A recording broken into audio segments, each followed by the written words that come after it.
Hi, I'm Amanda Morrall, Personal Finance Editor with interest.co.nz, and this is another one of our double shot interviews. I'm joined today by Peter Neilson, who's the Chief Executive Officer of the Financial Services Council. Welcome, Peter. Hello, good to be here again. Nice to see you. So there's quite a lot been happening in the savings sector recently, a lot of discussion about how much we are saving currently, how far we need to go, the possibility of New Zealand superannuation exploding underneath the pressure of the demographic time bomb. So it's all a bit of a doom and gloom.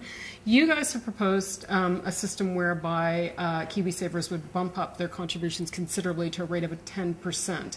So why do you think we need to increase our savings, and how realistic is it that people can actually achieve that rate of savings given some of the economic conditions right now? Okay. Well, two things. One, obviously, the demographic changes that you've already referred to. Not only have we got more people coming to retirement, we all know about the baby boomers. What we probably haven't caught up with is the fact that we're going to live a lot longer than our grandparents did. So they typically live 15 to 20 years in retirement. Our grandchildren are probably likely to be living from 30 to 40 years, which completely changes what we've been advising people to do in the past. So in the past you'd have said, don't spend more than 4% of your capital each year and it'll see you out 20 years. We're now probably going to have to look at saying don't spend more than 2% in order to get there. Right. So effectively, in that scenario, because the cost of super will go up to the taxpayer, we think it's likely that New Zealanders tend to say, first off, it would be unfair to cut benefits for people who are already in retirement, and we're not proposing that.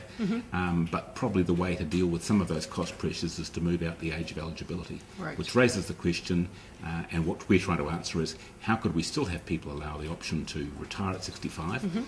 And because we know from our surveys that people believe that they need about $300 more a week in order to be comfortable in retirement, how couldn't they have a shot at getting that?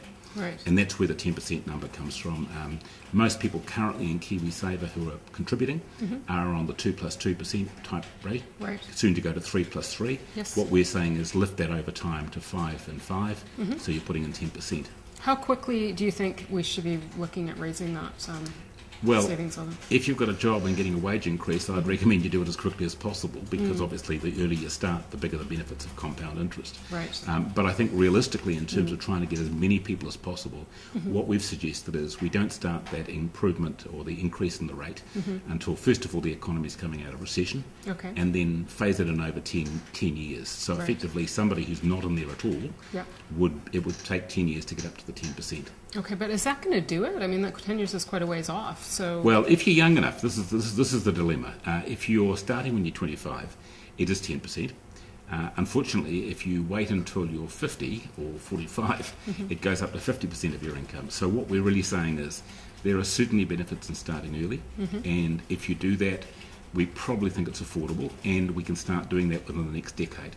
Right. If we delay, and we're asking a whole generation to, say, spend 20-30% of their income, I don't think that it's feasible to make the transition. No. But the reason we're recommending this is basically the international evidence says it is more efficient to pre-fund retirement incomes out of savings rather than out of taxation, provided the interest rate or the return we're receiving on our investments is greater than the growth rate of the economy. And this is likely to be the condition for New Zealand looking 50 years ahead. So in virtually pretty comfortable that we would be better off with saving rather than taxation, but we can't of course do that immediately, because the people who are currently retired, somebody's got to pay for their pensions, and that's out of current taxation. So we're talking about a dual system, gradually using more savings but still having New Zealand super available, possibly at a later age for people who are currently young, but not changing it for the people who are about to get into retirement. Okay, when you talk about this 10%, moving towards a 10% contribution rate, you're talking about doing that within the KiwiSaver vehicle. But what about the argument that there is no net benefit, or it's marginal beyond the point of maximizing the member tax credits? Do you still think that's the appropriate place for people to be bumping up their savings, or can they do it outside of KiwiSaver? We're not saying that people can only do the saving, obviously, through KiwiSaver. What we're saying is that looks as though it's the most acceptable vehicle for most New Zealanders, and it is the one, because you effectively can do the deductions in your workplace, that's most likely to work. That doesn't say it's the only way. And in fact, we've put this out as a discussion document people might have other ideas, and we'd welcome any contributions to make it even better than what we've suggested. Mm-hmm. What about in Australia? They're saving at a rate of 9%, and that's matched by their employer, and they're moving up to 12%. So yeah. Well, no. You've got to remember, in New Zealand we've got funds from both the employer and the employee. In Australia, the 9% is effectively paid by the employer, but effectively, obviously, it's part of your remuneration package, and so therefore that's how it's effectively costed, and they're going to 12%. If you talk to the people who are involved in putting it in place in Australia initially, they say the only mistake we made is not indicating that we'd go to 12 from the beginning. Right. And what we're suggesting is that it takes 10% to cover the employment benefits.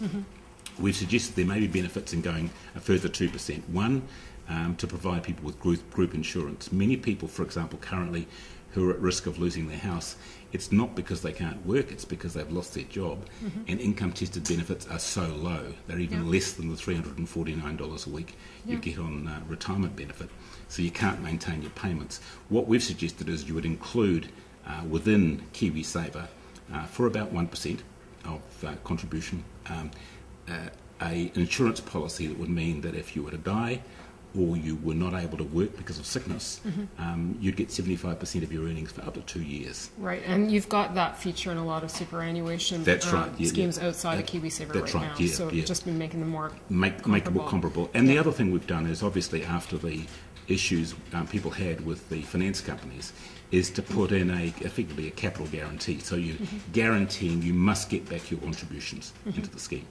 And the third thing we've tried to do in order to protect people is to look at, if you do the saving as required and you don't get to the amount in your account to purchase the equivalent of New Zealand super between 65 or when you want to retire and when you're eligible, to top up your account so you can actually buy that. Right. So that would be helpful for people, particularly people who've had low incomes throughout the whole of their life but have been saving, or people who may have a relevant negative experience with investment markets shortly before they retire.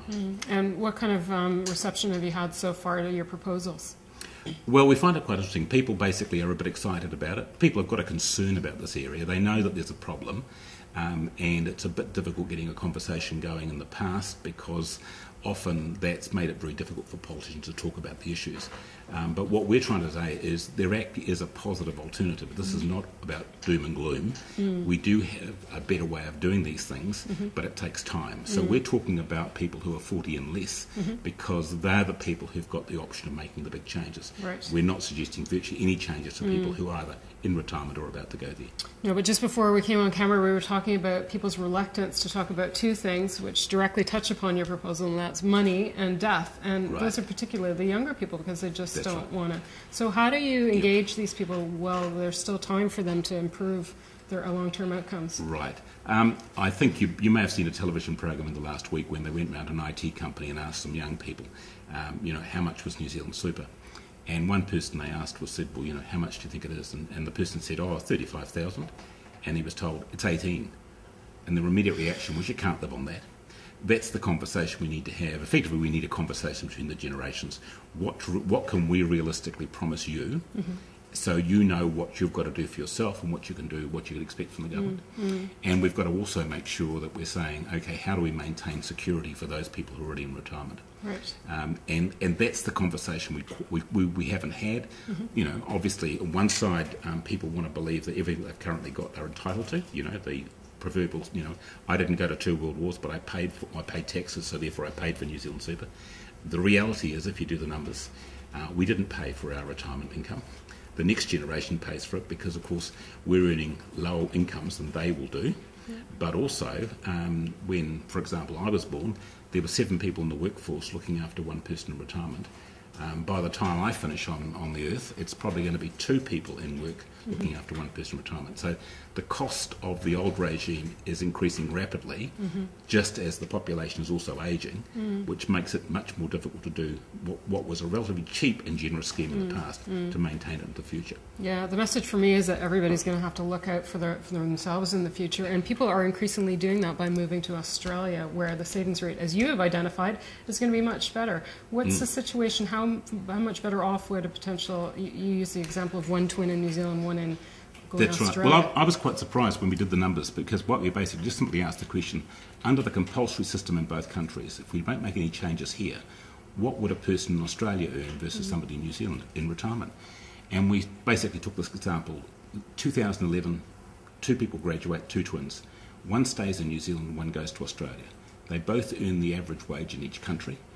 The person in the Australian system would end up with a pension 2.5 times greater than the person who stayed in New Zealand. Now, when I talk to about that to a 50-year-old who've got kids, they say, no, I see the problem, because what you've got is the people in retirement are dependent on the taxpayers to pay for their pensions under New Zealand super, yet their children got the option of going to Australia, earning their income there, and not being taxpayers here. So the likely pressures from that is it's going to make it more difficult to fund New Zealand super. So we've got to do this, come to an agreement between the generations about what's fair, what's sustainable, and that's the conversation we're trying to promote.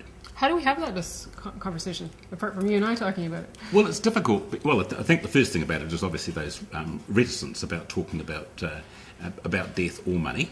Okay, and it's also that conversation between generations. It's pretty rare, I suspect, for a 25-year-old to sit down with their grandmother and just talk about, what would they have done differently on the basis of where they are at the moment. They probably would say, I actually should have saved some more money. I know a number of people in the sort of 60s that I meet said, the craziest thing I ever did was drop out of the superannuation scheme because I had the option.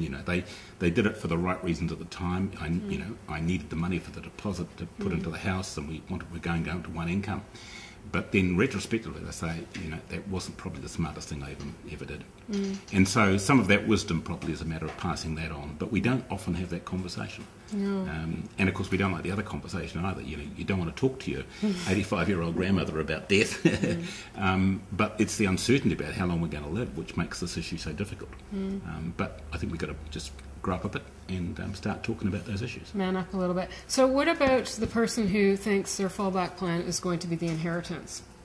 Well, that's a bit of a problem. You realise that when you look at these longevity numbers, there's quite a possibility that your 100-year-old mother will be at your 80th birthday. And of course, you won't have inherited the house. She's still living in it, or she's using it to pay for her retirement home. So some of those, it's the New Zealand equivalent of probably the lotto ticket. Provided you don't have too many in the family, you probably were going to inherit the house from your parents. That's not a realistic option for many people because they're still going to be alive. They still need that house. This is a bit scary, though, because when you look at the number of people that are property investors and who are counting on that plan. That's right, yes. Yeah. And of course, the other thing is looking at very long-term rates of return. All the past experiences, an asset class that does particularly well for a period of time tends to have a lower yield in the future. We are overwhelmingly weighted towards real estate in this country, and yet we know that probably the best growth opportunities to expand the economy are actually in companies that are growing fast. And we're going to have to do that rebalancing as well. So again, a different message, but basically one, think a bit wider than real estate. Yes, you've got to have your own home. But you can't make the assumption that it's going to be, it's going to perform as well as it did in the decade up to about 5 years ago, as it has done in the past.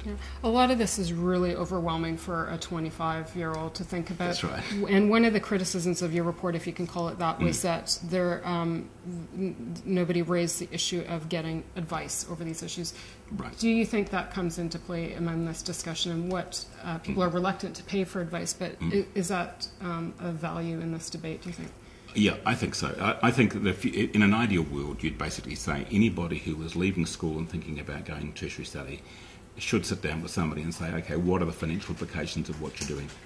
And in some cases, people would say, quite honestly, look, yes, I know it's going to cost me $25,000 a year for fees, or it's going to cost me, $40,000 a year in foregone income, but I want to do that course, and it doesn't matter whether I've got an income. But on the other hand, you've got to say, well, to think about what the implications of that are. There's obviously also a decision point about when you get your first house or when you have your first child, about saying you're now responsible for more than just yourself. And there's probably another conversation about when you're 45 saying, look, you've got to seriously think about what you're going to be doing in retirement. And I think there's no reason why, in an ideal scheme, that shouldn't be something that you could pay for out of your KiwiSaver account. Right.